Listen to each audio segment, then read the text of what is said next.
I'd like to call this executive session regular meeting of the Madison School Board to order. First on our agenda is roll call. Ms. Humphrey, will you call the roll, please? President Osborne, Vice President Holcomb, Here. Member Gresham, Here. Member Causey, Here. Member Spear. Here. We have a quorum. Okay, with that, I'd entertain a motion to adopt the agenda. So moved. Second. Anyone want to make any changes to the agenda? Okay, so I'll call for the vote.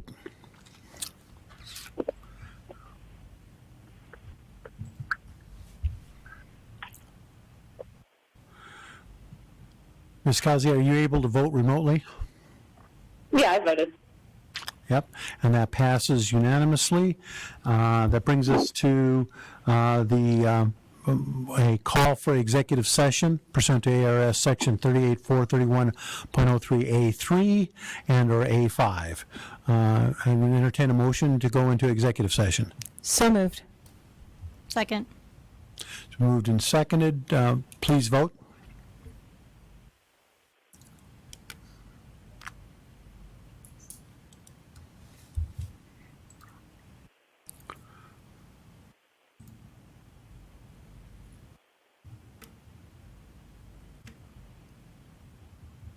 That passes 4-0. We will now adjourn into executive session and return for the regular session at 6 p.m.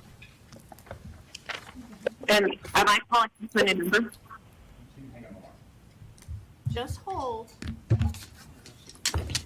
Mitra, you just want to hang online and we'll get you into executive session. You don't need to call back in.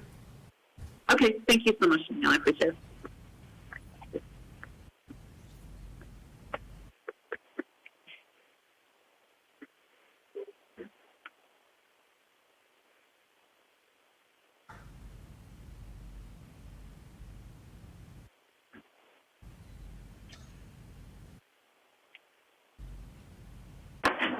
Mitra, can you hear us?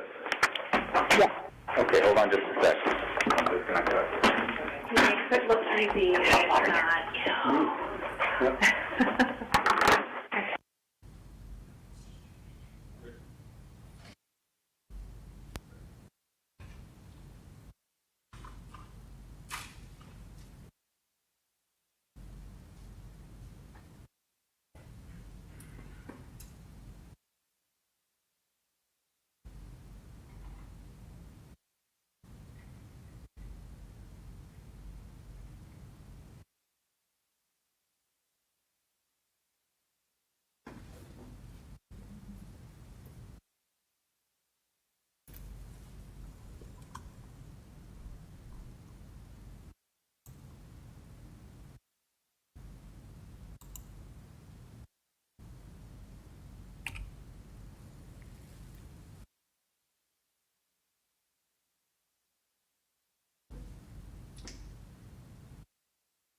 Mitra, are you still with us?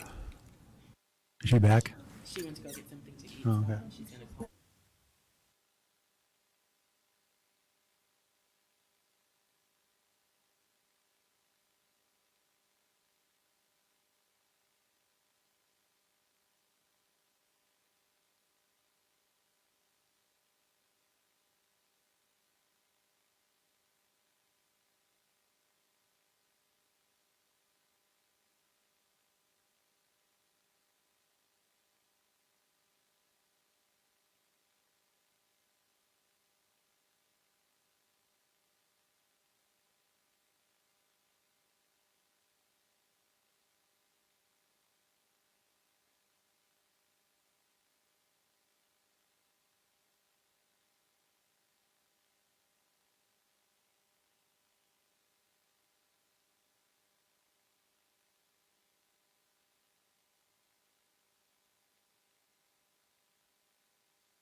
Ms. Kazi, are you there?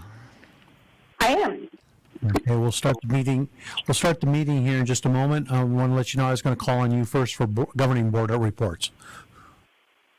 Okay. All right. Okay, close enough.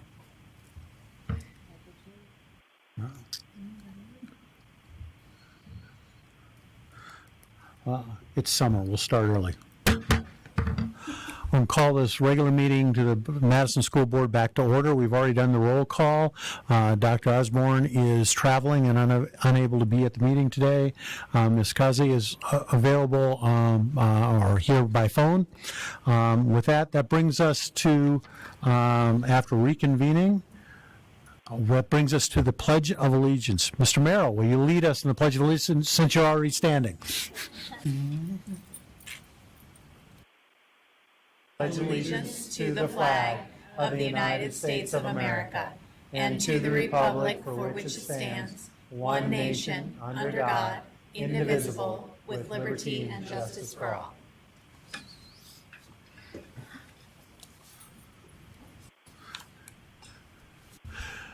And that brings us to item 4.1 on our agenda, presentations and recognitions. Vice President Holcomb, governing board members, cabinet, and guests. Tonight, I am so excited to introduce some new leaders and administrators to the Madison Elementary School District. First, I'd like to recognize Jacqueline Pierce, our social emotional academic learning coordinator. So if you hear someone say, Ms. Pierce is our SEAL coordinator, now you will know what the acronym stands for. We are so excited to welcome her to Madison. She and I started on the first day together, so we had the first same day, so that was very nice to have someone else be new as well. She is a licensed social worker with 13 years experience in various roles supporting children and adolescents in their social and emotional development. She has experienced training on key topics such as social emotional learning, positive behavior support, diversity, equity, MTSS supports. She serves as the Vice President of the School Social Worker Association of Arizona on their board and oversees grants and statewide professional development opportunities for other social workers. So she truly is a leader in her field. We're so excited to welcome her to Madison. She is passionate about creating equitable and inclusive situations for students. Thank you for joining our Madison team, Ms. Pierce. Thank you. Thank you, governing board members, Dr. Guerin, and executive team, and esteemed guests here today. I want to thank you for the opportunity for allowing me to support the social, emotional, academic learning needs and strengths of all of our students here at Madison.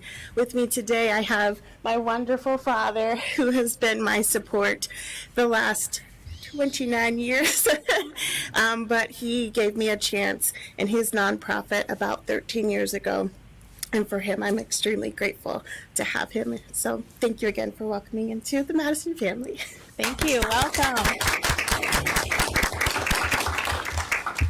Next, I'd like to introduce Justine Richardsons, and many of you know her as Justine Lubuda. And so she is 1 month newly married. She is the interim principal at Madison Camel View. She will lead the Madison Camel View community as interim principal. She's been a part of the Madison School District for the past 8 years. Prior to moving to Arizona from Michigan, she completed her undergraduate degree at Central Michigan University. She began her teaching career at Madison Camel View, teaching 4th grade ELA. While teaching, she completed her master's degree in educational leadership at ASU. Go Sun Devils. She most recently served as the administrative teacher on assignment for the last 4 years. We are so grateful that she is helping us out at Camel View this year. Ms. Richardson, would you come to the podium? I'm very grateful. As Dr. Guerin stated, I started my career in Madison, and I'm just very grateful for the opportunity to serve Madison in a different role this year, and I think it's going to be pretty great. So thank you so much. Can you introduce your new husband? Sorry, I did just get married. This is my husband, Bernard. He's pretty wonderful. Thank you, Justine. Next up, we have Amber Sherman, interim assistant principal at Madison Meadows. We are excited to introduce Amber Sherman, formerly Bradshaw. So I learned everyone's names, and now they're all getting married and changing it. And it's like a quiz every day for me. She will be serving us as the interim assistant principal at Madison Meadows. She's been part of the Madison Meadows family for 7 years, otherwise known as the Ram fam. So that's very cool. She holds a Bachelor's of Arts degree and a Bachelor of Arts in English from Arizona State University. Do we notice a trend here? And a Master's of Arts in Leadership from Northern Arizona University. She's been a certified teacher for 22 years and a certified principal for 14. In those 22 years, she's taught every grade from 6 to 12, English, leadership, competitive speaking. She's been an instructional coach, and we are grateful that Ms. Sherman is helping us this year, and we look forward to seeing her in this new leadership role. Welcome. Thank you, Dr. Guerin. Thank you, Governing Board, and thank you, guests. I have a great support system at home with my new husband, Matt Sherman, but I am so grateful that I have the support system of Madison District. I've been here a while, and it feels like family, and I can't wait to use this new role that I have to better the community and my school even more than it is and has been. So thank you. Thank you so much. Next up is Chris Merrill, Interim Principal of Madison Traditional Academy. This year, Chris Merrill will serve as the Interim Principal for MTA. Mr. Merrill has worked for Madison Elementary School District for 17 years, 8 as a 4th grade teacher at Simus, 9 years as an assistant principal. The 2023 school year will be his 18th year as Madison, his 23rd year in education, and his first year as principal. Mr. Merrill's wife, Audrey, is a social worker at Madison Rose Lane, and his 2 children, Dan and Dylan, both attended Madison Simus and Madison Meadows, so it truly is a family affair. We're so excited they're all here tonight. Mr. Merrill stated that the opportunity to be the principal at MDA is the job of his dreams. And if you get to know Mr. Merrill, you know he leads with his whole heart. We are so excited for him to join us in this new role. Mr. Merrill. You turned the volume down?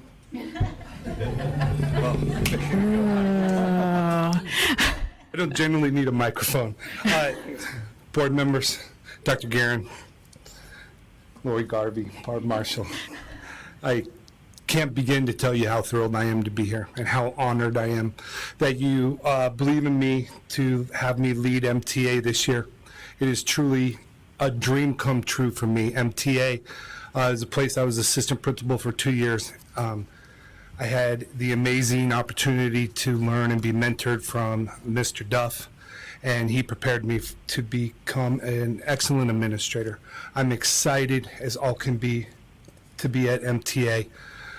It is an honor to serve the MTA community, and thank you to everybody for believing in me and helping me get to this point. We're going to have a great year. Thank you very much. Thank you. And I'm sorry I already introduced your family for you. I was just very excited about the whole connection. Can you guys wave? There they are. Okay. Last but not least, Shannon Smith, Assistant Principal of Madison Traditional Academy. We would like to introduce Shannon Smith, our newest Assistant Principal at MTA. Ms. Smith started her career as an elementary school teacher and then spent 6 years as an assistant principal in the Paradise Valley School District at 3 diverse schools. She is an expert in PBIS and focuses on student support in academics, behavior, and well-being. She builds strong connections with students and families and has the utmost respect for teachers and staff and is passionate about continuous improvement. Ms. Smith is an Arizona native. She is a wildcat, but we love her anyway. And she's a proud mom of Sydney, who is in that beautiful purple dress over there, Sydney. And if you haven't met Grant yet, he's there. Grant's waving in the back. She loves spending time with families, friends, and cheering on Arizona sports. We are so excited that she's joining the Madison family. And by the way, she was my son's 6th grade teacher because we all know education is a small family. Ms. Smith.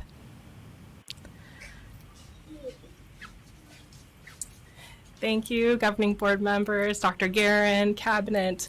I am absolutely thrilled to be joining the Madison community and serving MTA. I also have had such a warm welcome from so many of you, especially Mr. Merrill back there. And I am looking forward to a wonderful year. I have my family here. I have my mom, who's been a teacher for 35 years, my dad, my brother, my husband, Tony, Grant, Sydney, and then a wonderful mentor and friend, Natalie, as well.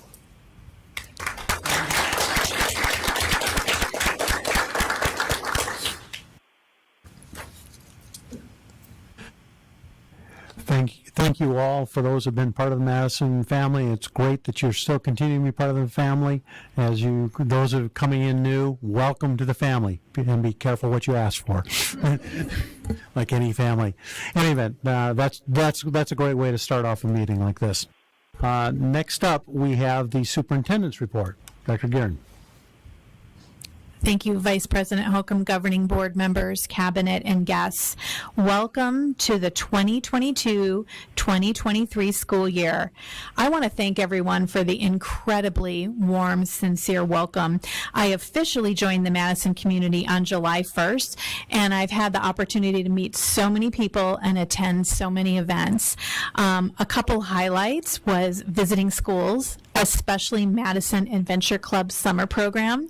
I happened to catch Beach Day at MTA, and I have to tell you, they have fun there every day in the summer program. So thanks to Community Ed for doing such great programming. I spent time with so many of our administrators and instructional leaders in preparation for the new school year. We've been back at it, getting ready for students every day, and I want to thank all the staff members who are working so tirelessly to make the start of school seem effortless and joyful, and I know all the behind-the-scenes work that takes. I also got to meet so many of our parent-teacher organization leaders at a PTO luncheon as they plan to support their schools for the school year. I also want to give an official warm welcome to Miss Laura Webb, who is our principal cabinet member.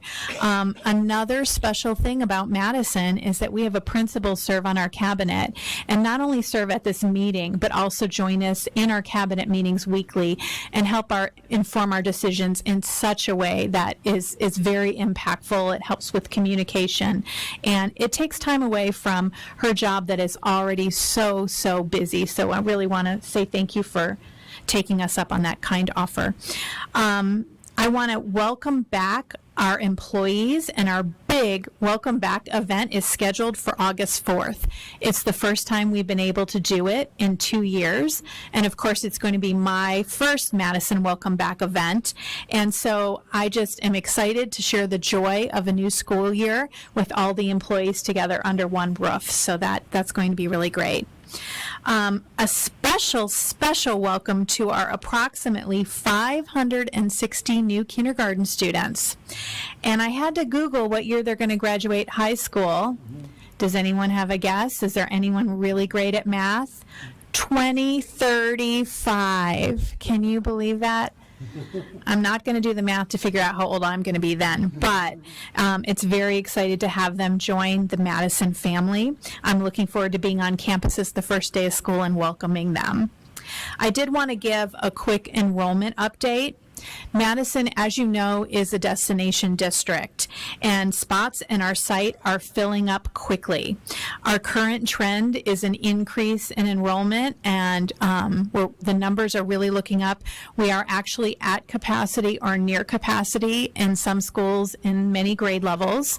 For families that are on a waiting list, on the 27th and 28th, those are 2 days that we have returning families complete the check-in process, and they can do that online except for MTA. So please look at your school site for information and direction on if you're on the 27th, if you're on the 28th, and how that works.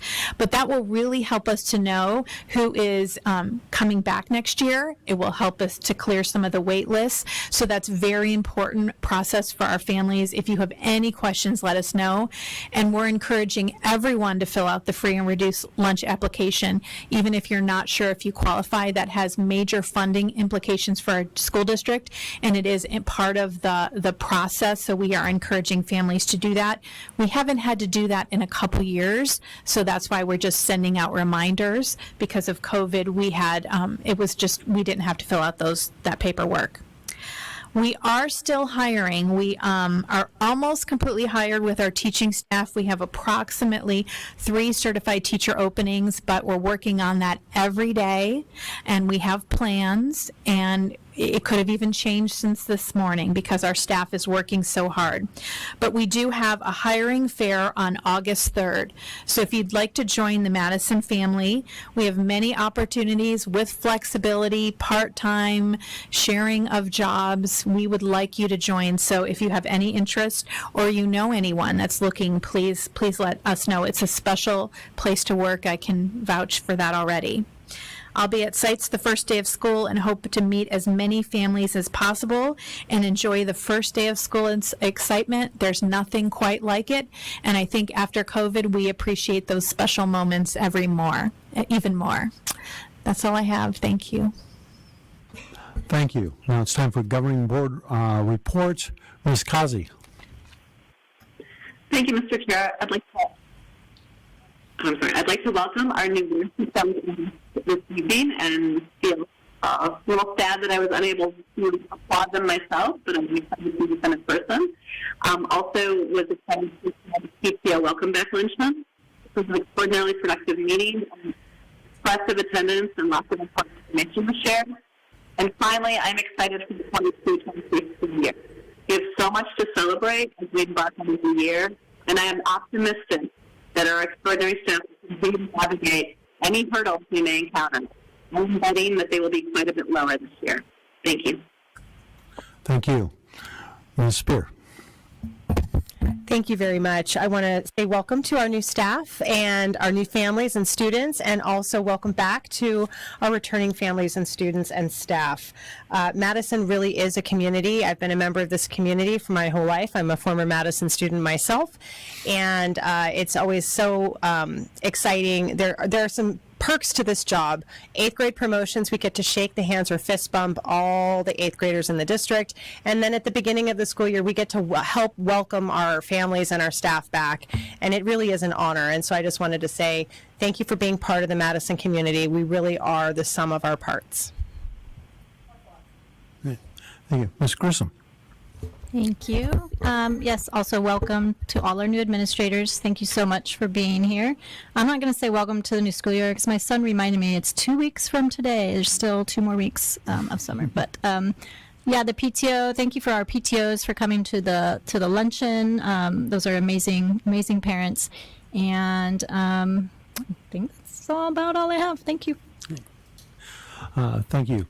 Yeah, the PTO welcome back luncheon was a great event. What really struck me, and it's been something that's been building over the years, and it's another testament to the quality of the community, the Madison community, is how the PTOs help support each other.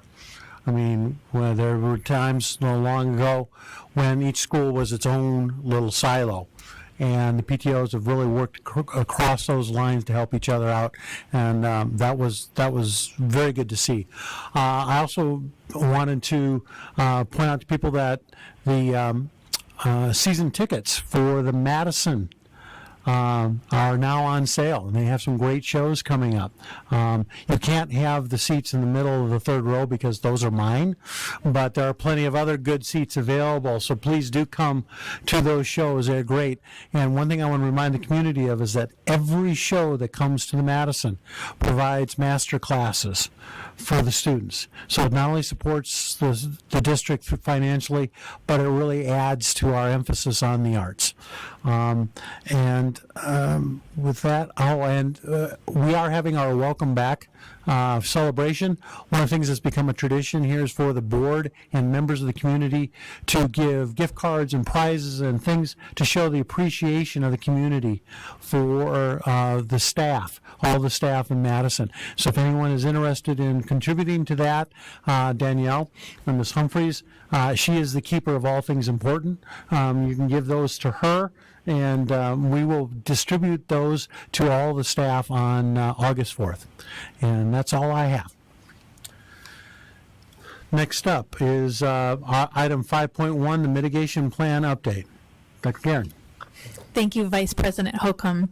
And I wanted to let our audience members know that if you'd like to slip out, I will not have hurt feelings. Thank you so much for celebrating with us.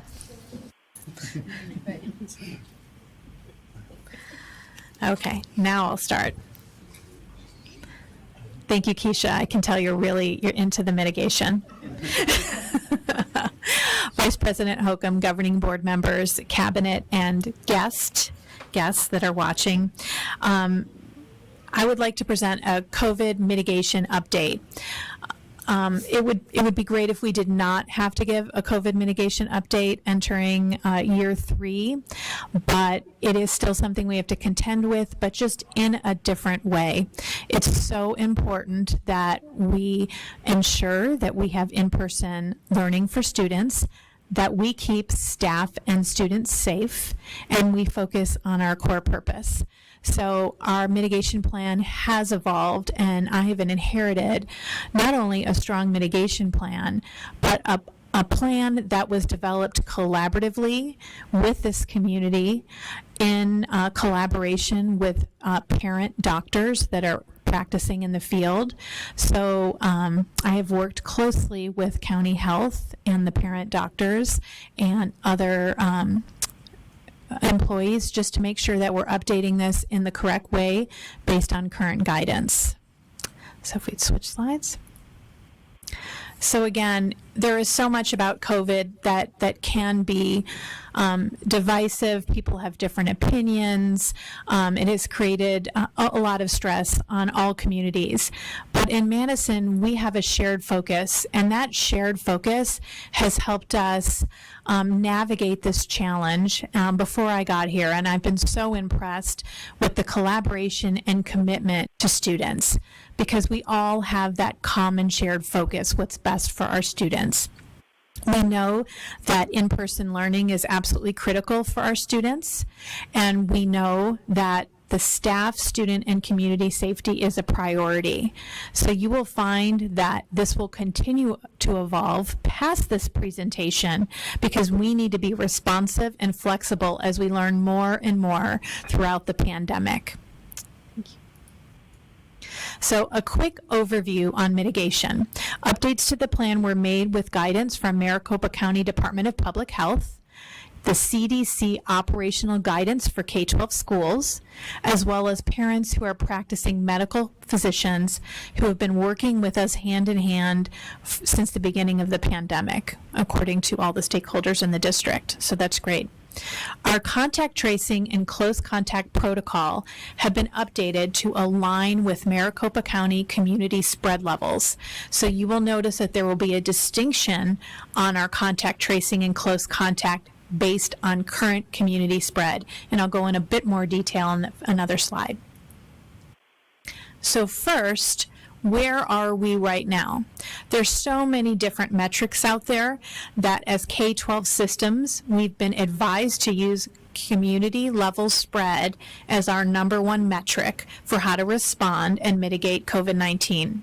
So the 3 metrics where the county uses to determine community level is the case rate, the hospital admissions, and the staffed inpatient hospital beds. And we can have low community spread, medium community spread, and high community spread. Unfortunately, right now we have plateaued in high. We thought it would be a bit of a spike, but it's turning into more of a plateau, and we've been there for a couple weeks now. What that means is that we have to have awareness of how COVID is impacting our medical facilities and our medical care. When we are in the high, it is recommended to mask indoors to stay up to date with COVID-19 vaccines, get tested if you have symptoms, and if you have high risk, to check with your medical provider. And then it also lets you know medium and low. Just a couple weeks ago, we were at the high portion of medium. So I just attended a call today with Maricopa County, other leaders in education, and we're hoping that the plateau is almost over and we'll go back into medium.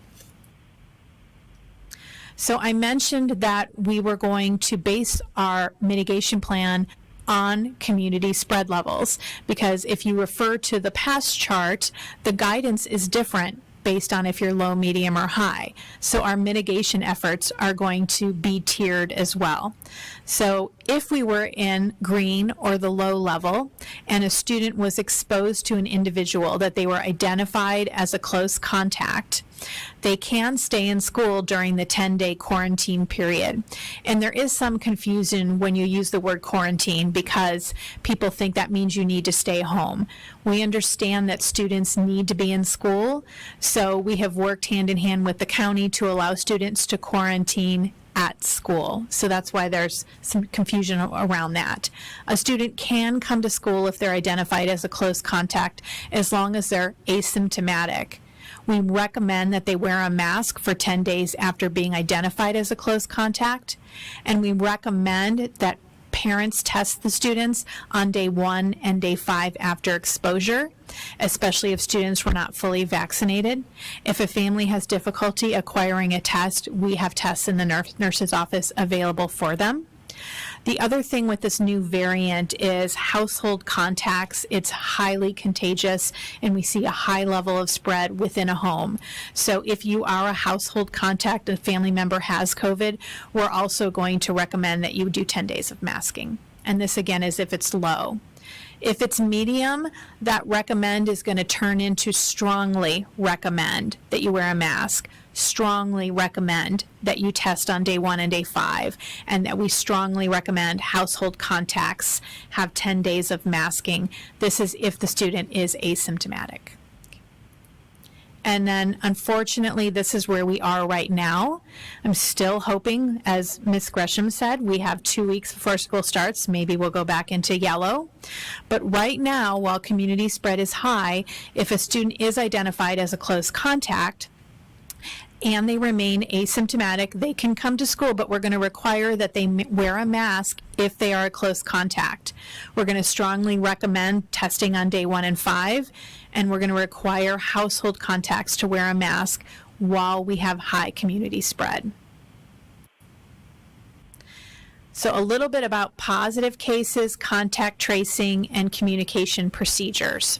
So at elementary, this variant is different, and so we're responding in a different fashion for notification. In the elementary school, students spend the whole day, a majority of the day, with the same students in one classroom. So if a student tests positive in that class, we're going to send a classroom notification letter.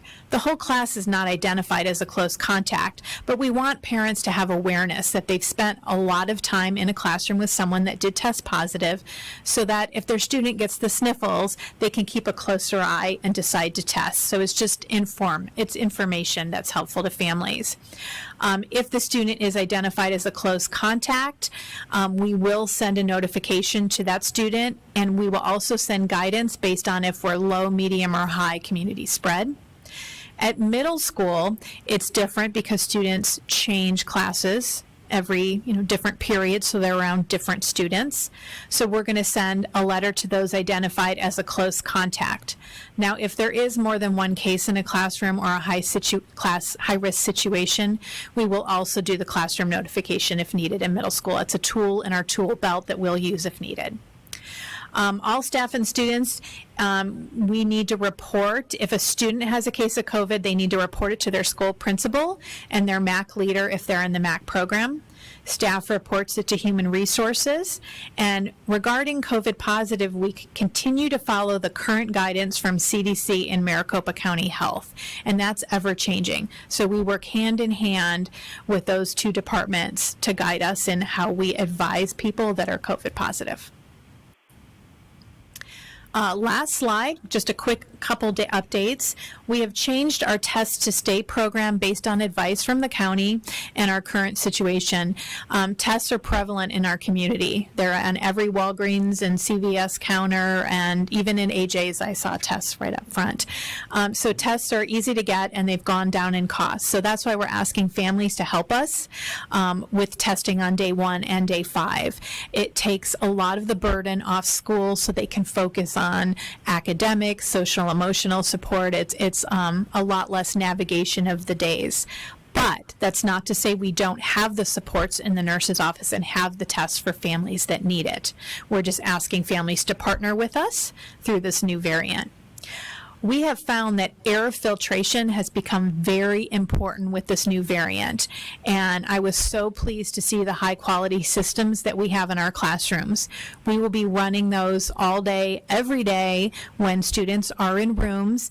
Our doctor parents and our community guidance is that really is an excellent mitigation tool with this variant. When 3 feet, 6 feet, all of that means less because it's so contagious. So we will continually change the filters on those and keep those running.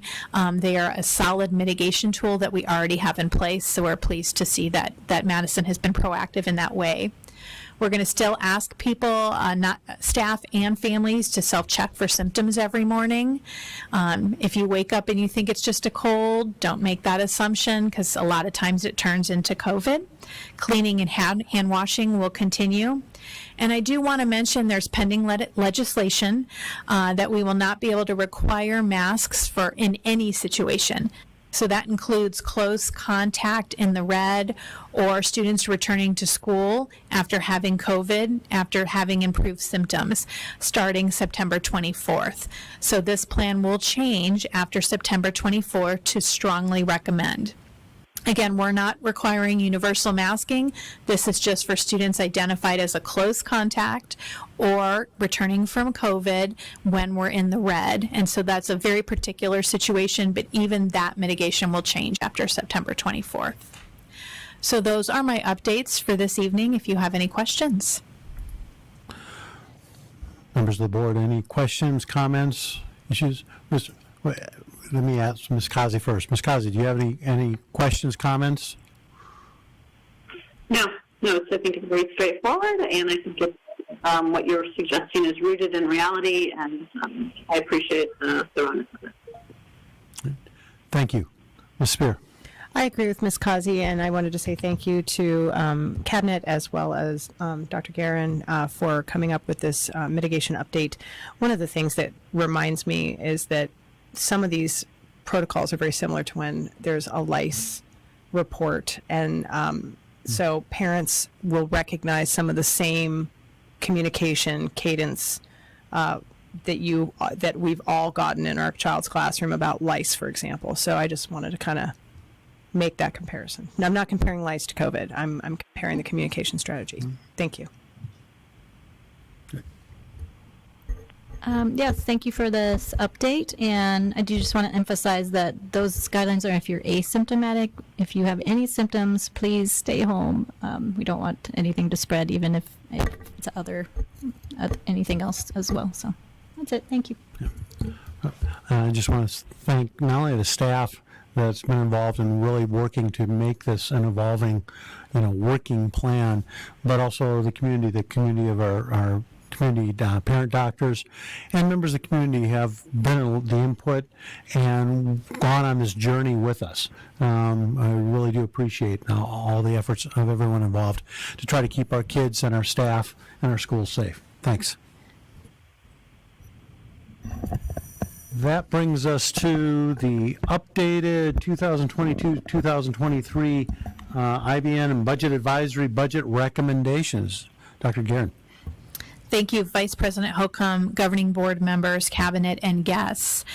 Ms. Garvey, Deputy Superintendent, will present an updated budget recommendation for the 22-23 school year, including recommendations from interest-based negotiations and our Budget Advisory Committee. Ms. Garvey.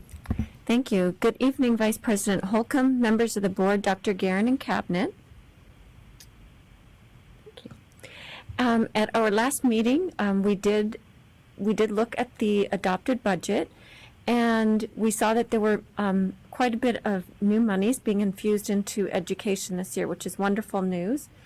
Just to quickly go over the highlights, I know we saw them, but if anybody didn't see that, another opportunity to see them. The base support level, the amount we get per student, did go up 7.42%. There were some changes to the special ed weights, and there was a weight added for free and reduced lunch participation. When we look at those increases, they totaled just a little bit over $3.2 million, You can see the largest is the support level increase at 2.2 million. And then we had the special ed weight increase, the free and reduced lunch weight increase. Since that impacts our total budget and our override is based on the total budget, the override percentage of 15% gets applied.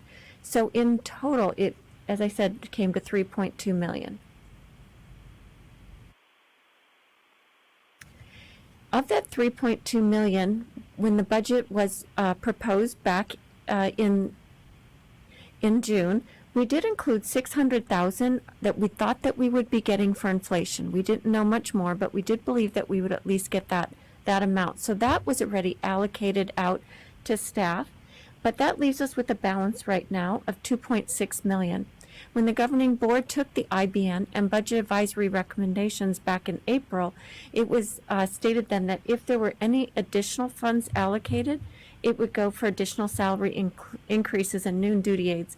I think when that happened, nobody anticipated that this would be a year where we had this much in funds. So as a result of that,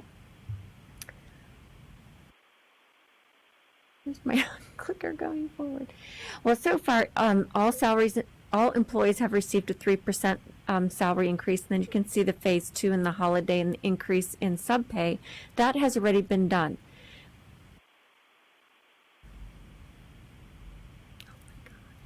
So when IBN and Budget Advisory just came back together, and it was just within the past week, to look at these additional funds, to have our conversations, what should we be doing, what recommendations would we like to come up with, both groups agreed on and came up with these recommendations.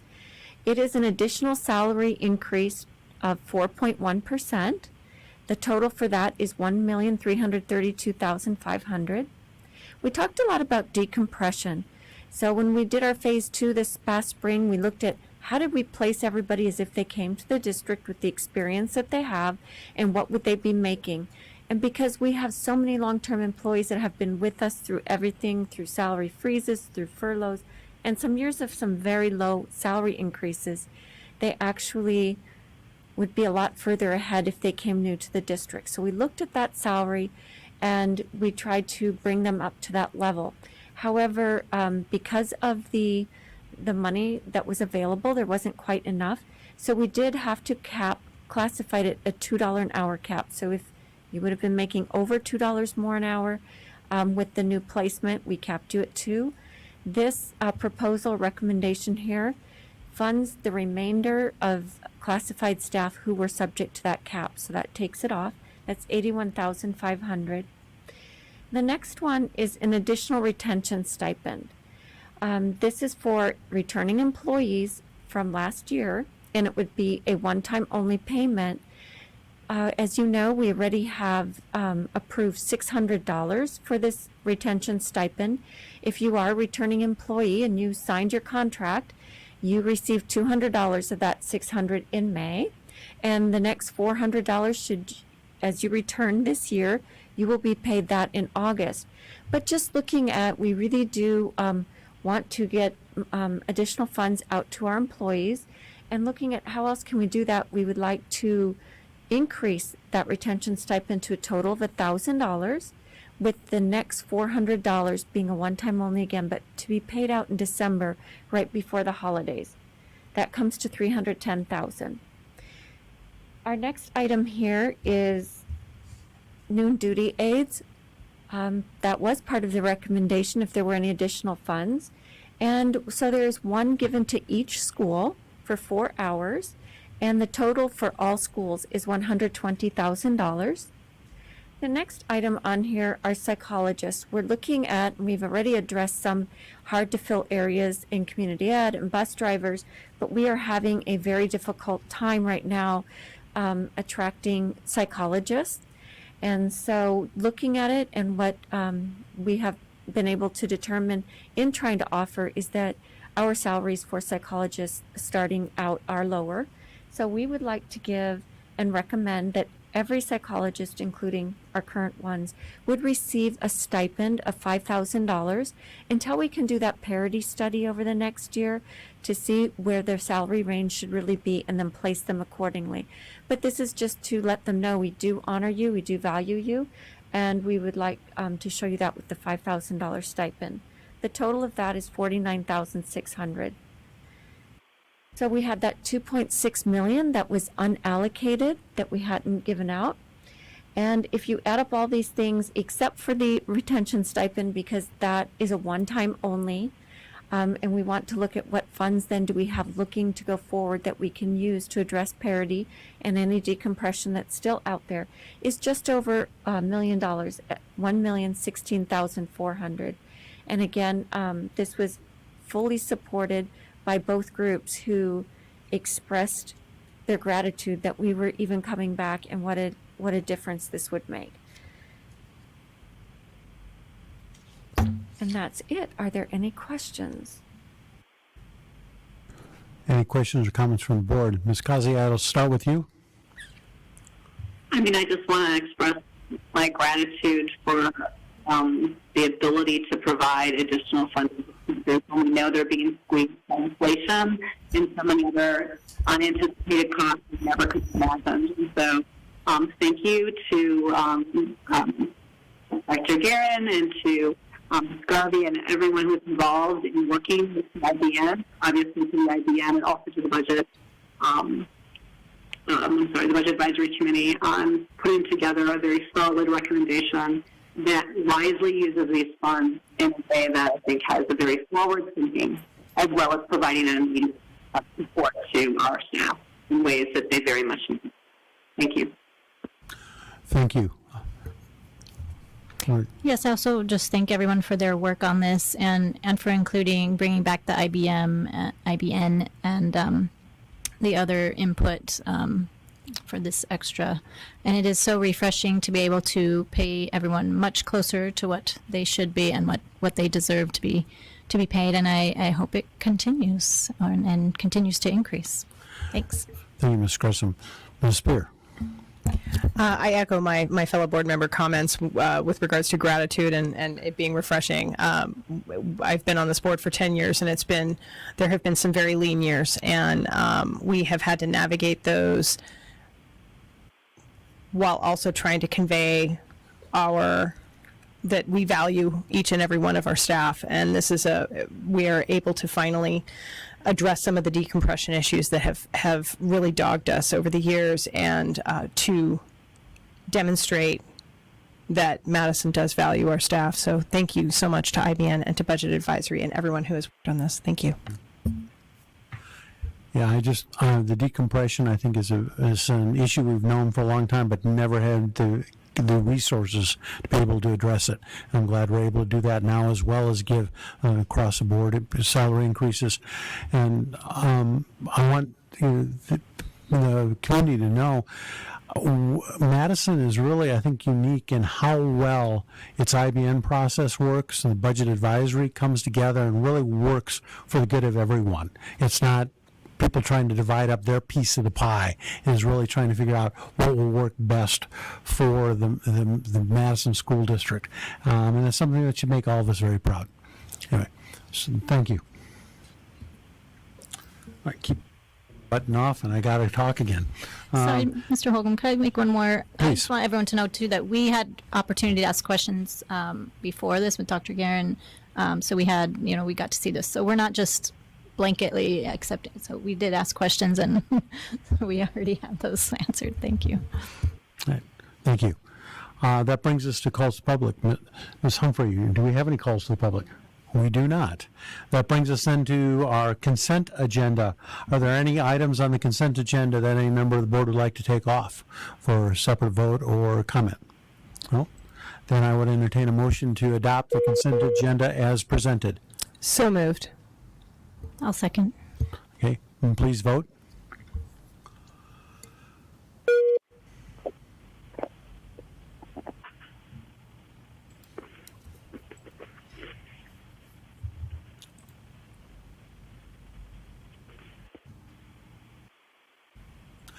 That passes unanimously.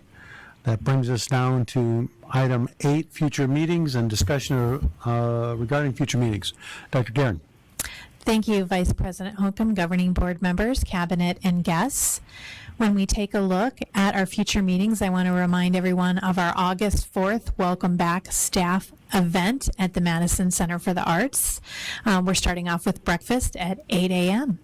Our next governing board meeting will be August 9th, and we have some typical consent agenda items. The action items, we will talk about the budget revision. So we had an information item tonight about the budget revision, so this will then turn into an action item on August 9th, and we will seek your approval. We also have an opportunity to talk about the ASBA political agenda. If we want to keep it on August 9th, we can always move it if we want to wait for some more updates. So we can talk about that.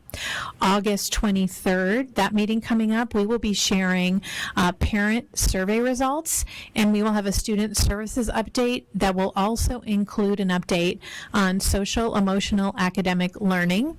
You met the new staff member today, so we've been working a lot on that, and we will make a presentation update then. And then we did tentatively have a study session scheduled, and we could potentially talk about strategic planning. So we will talk a little bit further about that if we'd like to have that date or move it into September. But our 2 dates in August are solid as we're building our agenda. Any questions or comments about the proposed schedule for upcoming meetings? Seeing none, I do have one question. I do have, and this put it to the board and to Dr. Guerin. The revised classified salary schedule, I don't see that there's going to be a problem with it being on the consent items, but that can get complicated to try to walk through. Would that be justify a presentation just to walk through it? Ms. Garvey, and maybe you comment on that? I'm not trying to put more work on you, but I mean, the schedules can get somewhat complicated to understand, and maybe just an overview of what the impact is of the changes. Because it is something that's important. Dr. Guerin, I'm sure that Dr. Lomeli would love to do a presentation on that. It probably will be, I just want to say, all salary schedules coming back to the board for approval based on the recommendations from Dr. Guerin for next week, or next meeting. So the yes, Ms. Garvey, so the salary schedules revision would reflect the increase should the board approve it. So we'll be preparing all salary schedule changes, certified and classified and admin.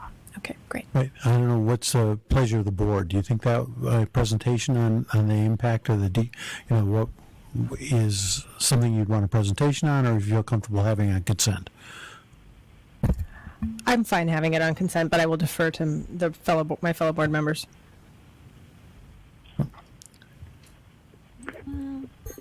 Well, I'm fine either way. I'm sure there'll be some detailed, schedules that we could always ask questions Vice on. President Holm, can I make a suggestion? What if we left the salary schedules on consent, but asked Ms. Garvey as part of her budget revision to highlight some of the differences and the impact that we're seeing with the changes? That I think is an excellent idea. Ms. Kazi, do you have any comment? Yes, I mean, decompression has been an area that I've been concerned about for a while, so I would definitely, I think the proposal from Dr. Guerin would be a perfect solution. Did you get that? Yeah. Yeah, you're cutting in and out, so we're trying to interpret it at this end, but I think we got it. Thank you. Okay. That's all I have. Right. With that brings us to item 9, adjournment. I entertain a motion to adjourn. So moved. Second. Been moved and seconded. Please vote.